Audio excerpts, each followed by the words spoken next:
Welcome back. This is Dr. Ramesh Garimella. In this short video, we're going to introduce the concept of antiderivative of a function f of x. And the content is from section 15.1. The process of antiderivative is exactly the opposite of the derivative of a function.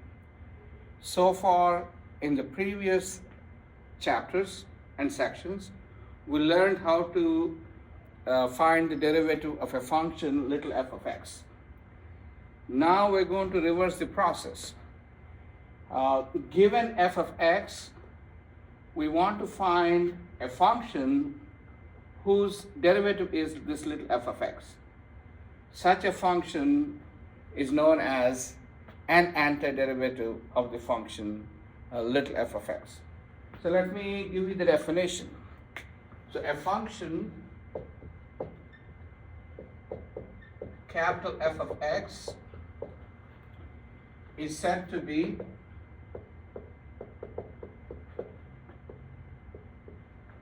an antiderivative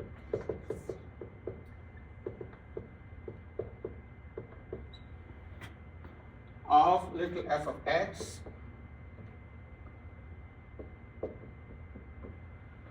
if f prime of x equals f of x. So notice that here you're given the function and we are not finding the derivative of the function. We are trying to seek another function which we call it capital F. When you find f prime, you should get the little f of x. That's why this capital F is known as antiderivative of little f of x. And make sure you see the distinction here. Capital F is antiderivative of little f. Okay? And also observe this article n. There could be lots and lots of antiderivatives. As a matter of fact, there are infinitely many antiderivatives for a given function. So let's look at some examples.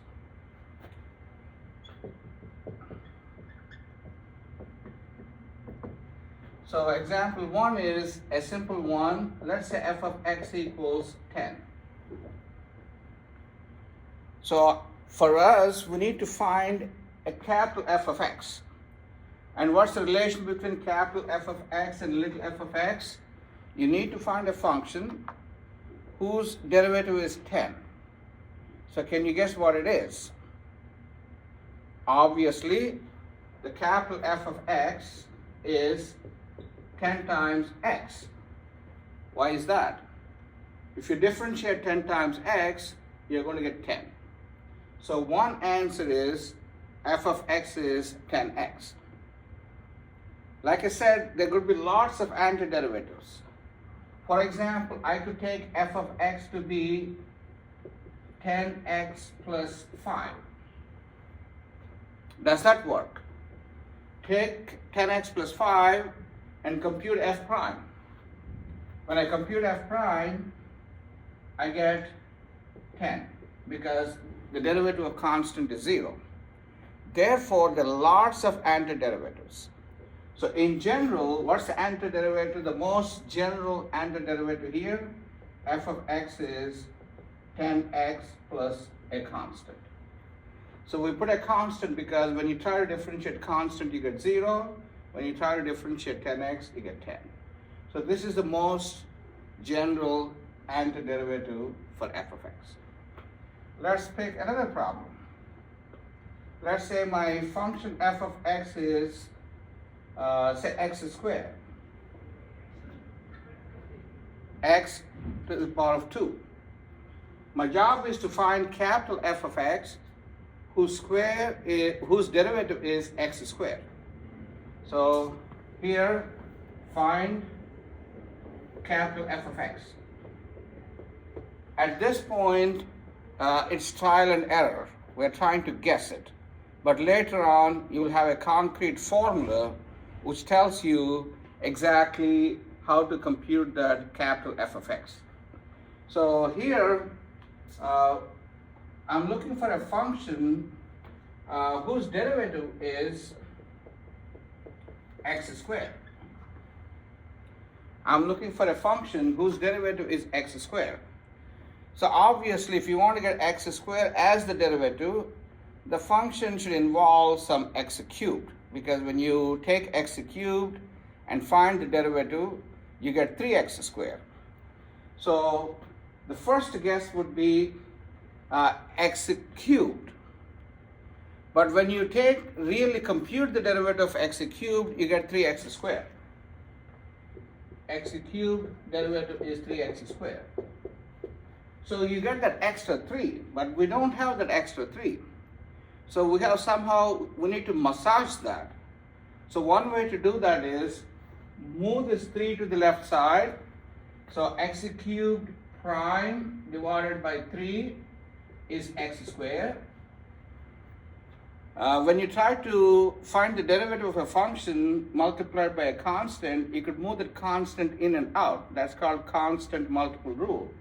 So I could write this as 1/3 x cubed prime is x squared. Let's check it out.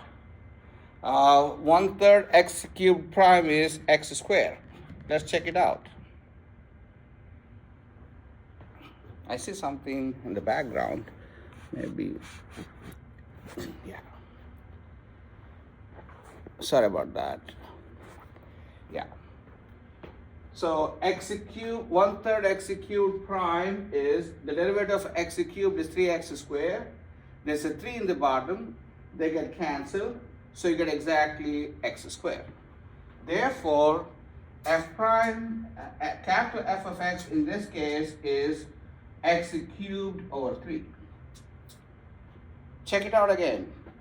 X cubed over 3, when I differentiate, I get 3x squared divided by 3. 3 and 3 get cancelled, I get x squared. And like I said, there are lots of antiderivatives. How do I find all those things? If you can find one, you add a constant to that. That gives you all possible antiderivatives for the function little f. So if you practice these things, at least initially you need to guess. But pretty soon we're going to come up with a concrete formula where you could really find antiderivatives of certain functions pretty easily. Okay? This is just an introduction to antiderivatives of a function f. Thank you.